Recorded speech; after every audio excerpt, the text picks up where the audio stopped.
World Trade Center Building number 7 was reduced to rubble on September the 11th, but it wasn't attacked.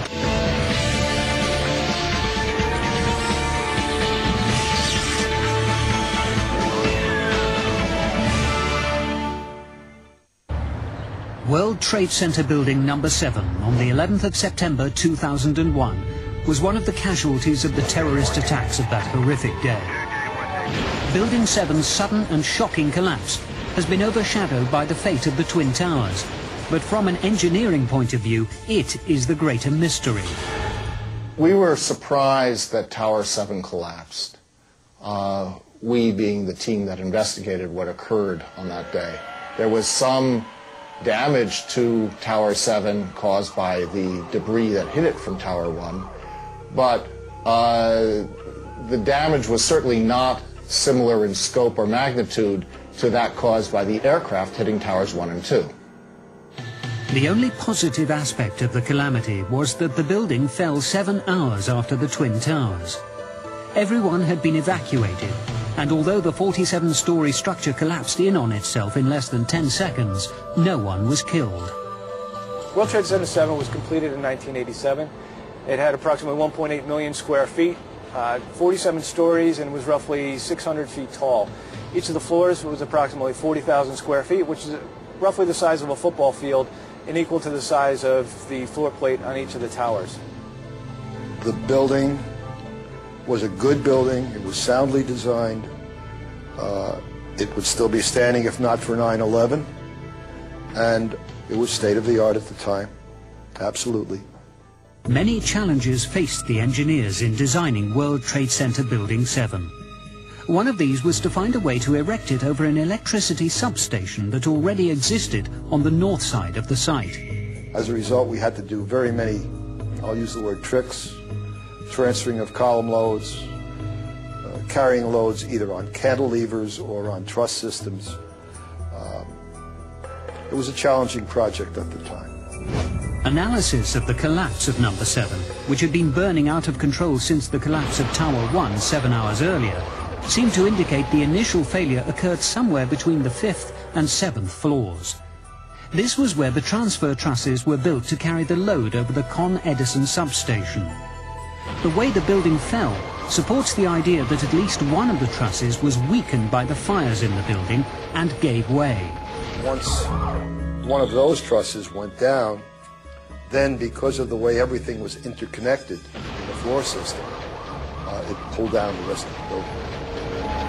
Normally, when you have a structural failure, you carefully go through the debris field, looking at each item, photographing every beam as it collapsed and every column where it is in the ground, and you pick them up very carefully and you look at each element. We were unable to do that in the case of Tower 7. The wreckage from Tower 7 was mingled with the debris from the other destroyed or damaged buildings. It was removed from the site so rescue and recovery efforts could continue. We then have to ask, why did the building fail on 9/11? Well, there are a couple of things we could look at. One is, perhaps the column didn't have the right amount of fireproofing. Well, we have no indication that this was a substandard building at all. It is certainly possible that the debris that started the fire in Tower 7, this is the debris from Tower 1 when it collapsed into Tower 7, that debris knocked off some of the fireproofing. It doesn't take much fireproofing to be removed for the steel to fail. One theory suggests that the steel around the 5th floor was superheated by diesel fuel discharging from broken pipes which supplied the building's emergency generators. However, the true explanation may be simpler. The building caught fire at 10:30 a.m. when Tower 1 collapsed. The water pipes supplying the sprinkler systems were damaged, and the fire department made the decision to allow the evacuated building to continue to burn in favor of trying to save the lives of those trapped in the rubble of the Twin Towers. If you allow it to burn long enough, it's going to get past the fireproofing material, and it's going to cook the steel, and the steel is going to yield. To safeguard against future high-rise disasters, many different agencies are involved in the ongoing effort to determine the exact cause of the failure. But this has not stood in the way of construction of a new building. We have to rebuild on that site. We have to rebuild on the World Trade Center site.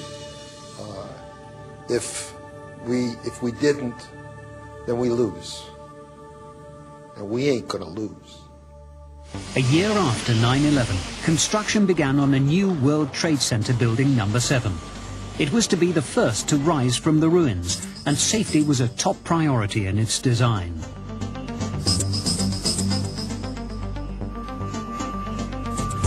It's going to be 52 stories when it's completed, 750 feet tall in all. Up above us you see, and all around this floor, you see fireproofing. What we've done that's different, that's beyond the code, and indeed beyond normal practice in buildings, is we've made the fireproofing 5 times as durable as required by code. And fireproofing can withstand all kinds of circumstances, and that's a very important safety development. The stairs are 20% wider than necessary, which will allow people to leave more quickly and emergency teams to move more freely within the building. In addition to the standard emergency lighting, the stairways have track lights on the floor similar to airliners, and if that fails, all the railings and stairs are marked with photoluminescent paint that glows in the dark. Probably the single most important safety innovation in this building is that all of the life safety systems of this building are encased in a massive 2-foot thick, in most places, concrete wall. That assures that in the event of an emergency, the life safety systems that support a quick and successful evacuation, the stairs, the water standpipes that support sprinklering, emergency lighting, emergency communication, are all protected. The concrete that's being used in the core and elsewhere in the building is what you call high-strength concrete, similar to what's used in military bunkers. The new building, like the original, is built over the Con Ed electricity substation, but the structural load is being managed in a different way.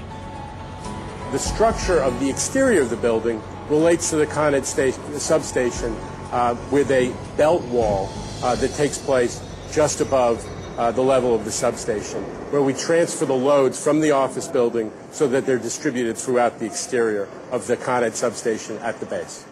There is pride in the builders of the new World Trade Center 7. Scheduled for completion in 2006, it represents the finest achievements in contemporary building design.